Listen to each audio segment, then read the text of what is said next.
Roughly half of new business establishments do not make it to year 5 or 6. But that statistic hides a second problem. Survival does not mean freedom. A business can survive and still become a job the owner can never quit. That is why asking, when should I quit, is usually the wrong first question. Most people answer with a number: $3,000 a month, $10,000 a month, or salary replacement. But revenue is only volume. It does not tell you if demand is durable, if margins work, if you want the job you are creating, if you have runway, or if you can recover if the bet fails. The leap is not one decision, it is 5 tests. These are not levels. You do not climb them, you test them. The 5 thresholds are demand, margin, identity, capital, and reversibility. Together, they ask, can this become a business without trapping you? Before money, start with what people measure too late, whether customers return after the excitement fades. The demand threshold. Before talking about profit, measure demand. Revenue without durable demand is just luck with a deadline. You cross the demand threshold when you have at least 12 months of repeat customer data. And at least 60% of buyers come from outside friends, family, coworkers, or audience goodwill. Cold customers reveal whether the market wants the offer without a personal reason to support you. Maria sells ceramic mugs on Etsy. One video goes viral. She sells out in 9 days and starts calculating when she can quit.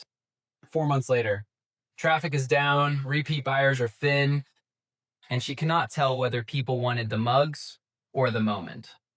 Devon does freelance design. No viral post, no dramatic launch, but he has 8 retainer clients across 18 months. Boring demand, repeatable demand, the kind you can plan around. The mistake is confusing attention with demand. A spike can pay you once. A business needs people to return without needing a new miracle every quarter. But stable demand can still destroy you if every sale is secretly underpriced. The margin threshold. The margin threshold asks a colder question. After every real cost, does the business still pay enough to be worth the risk? You cross this threshold when gross margin stays at or above 40% after ingredients, packaging, platform fees, payment processing, software, rent, returns, failed orders, and your own time priced at a real hourly rate. This is where phantom revenue appears. Phantom revenue is money that looks real inside Etsy, Shopify, Square, Stripe, or PayPal, but disappears once you count what it costs to earn it. Etsy charges a 20-cent listing fee and a 6.5% transaction fee. Shopify Basic starts at $29 per month when paid yearly, with card rates from 2.9% plus 30 cents. Square's standard in-person fee is 2.6% plus 15 cents. Nina runs a candle brand doing $5,000 per month revenue.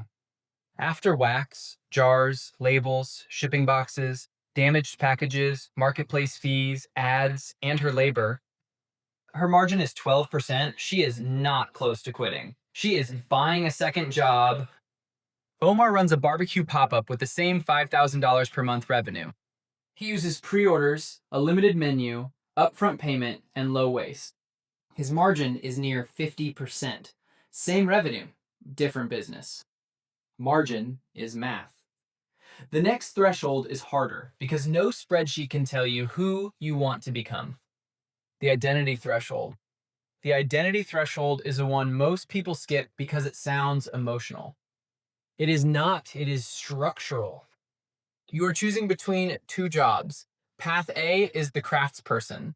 You stay close to the product or service. You do the design, the lashes, the photography, the coaching, the cooking. The business stays smaller, but it may be more profitable, more controlled, and more aligned with why you started. Path B is the operator. You manage hiring, pricing, sales, systems, customer support, vendor problems, legal issues, and cash flow. You may touch the original craft less every year. Helena is a lash artist who chooses Path A. She raises prices, limits clients, refuses a second location, and builds a small business that fits her life. It does not impress everyone online. It works. Priya sells an online course and thinks she wants scale. Then scale arrives as ad testing, funnels, refunds, affiliates, support tickets, and contractors. She likes teaching. She did not like operating the business around teaching. The mistake is letting revenue choose your identity. If you want craft, design for craft. If you want operations, design for operations. But do not build an operator's business and resent it for pulling you away from the work. Knowing your path matters. Even the right path fails without runway. The capital threshold. The capital threshold asks whether you can survive the first serious downturn without desperate decisions. You cross it when you have 3 layers covered: 12 months of personal expenses, 6 months of business operating costs, and 1 emergency buffer for a major shock. Equipment failure, illness, lawsuit, seasonality crash, supplier disruption, or a delayed opening. The first year full-time can create a valley of death. Your paycheck no longer hides weak months. Stress rises, mistakes cost more. JP Morgan Chase Institute found that the median small business held only 27 cash buffer days. That is not much room for a broken truck, a failed launch, or a slow quarter. Federal Reserve survey data also shows how common debt tools are for employer firms. Business loans, lines of credit, and credit cards all show up heavily in the funding stack. Debt is normal. Debt is not validation. Tom opens a food truck with $80,000 cash, a repair buffer, and realistic seasonality assumptions. When the truck breaks for 11 days, the business suffers but survives. Aisha opens a lash studio with $15,000 cash and a small loan. She forgets build-out delays, rent deposits, software, and the slow first quarter. The studio opens, but the runway is already gone. Capital tells you how long you can keep playing.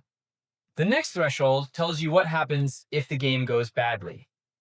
The reversibility threshold. The reversibility threshold asks the question almost nobody puts in the thumbnail. If this fails after 2 years, can you return to your old life? Some leaps are two-way doors, others are not. Jeff Bezos has written about the difference between reversible decisions and one-way door decisions. Your job is to know which one you are making before you resign. High reversibility belongs to freelancers, consultants, contractors, and people whose skills stay visible through client work. Medium reversibility belongs to sales, marketing, and operations roles, where you can return but maybe at lower pay or title. Low reversibility belongs to specialized senior tracks, where 2 years away can cool your network and weaken your credibility. Jasmine is a freelance photographer and designer. She quits with $20,000 cash. On paper, that looks risky, but she has clients, portfolio, and a path back into contract work. Her downside is real but flexible. Victor has $200,000 cash and a senior niche operations role. He looks safer, but if he leaves for 2 years, his old lane may not reopen at the same level. More cash does not always mean lower risk. The safest leap is often high reversibility with low capital need. The most dangerous leap is low reversibility with high capital need. Now stop asking if you feel ready. Ask how many thresholds you can prove. If you score 5 out of 5, the leap may be rational. Not guaranteed, just rational.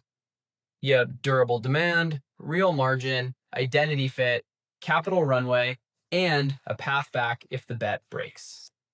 At 4/5, leap only if the missing threshold can be fixed within 6 months. If demand is strong but capital is weak, delay. If capital is strong but identity is unclear, delay. At 3/5, do not leap yet. This is not failure. It may be wisdom. Ben, a fitness coach, has strong demand, decent margin, and identity fit, but no capital buffer and weak reversibility. Staying employed while building the last 2 thresholds is risk control. At 2/5, it may still be valuable, but not ready to replace income. At 1/5, treat it as paid learning, not a transition plan. A W-2 job plus a strong side hustle can outperform full-time entrepreneurship. More freedom sometimes comes from not forcing the leap. At the beginning, the question was, when should you quit your job for your side hustle? But that is only half the question. The better question is, what would have to be true before quitting becomes rational instead of emotional? A successful side hustle is not always the one that becomes a full-time small business. Sometimes it is the one that gives you options. You can leap, wait, keep the job, or stay small on purpose. The 5 thresholds are not there to push you into entrepreneurship. They are there to show you when not to leap. This week, track one number for 30 days. Real gross margin. Include platform fees, payment fees, packaging, software, failed orders, returns, and your time. That number will tell you more than revenue ever did.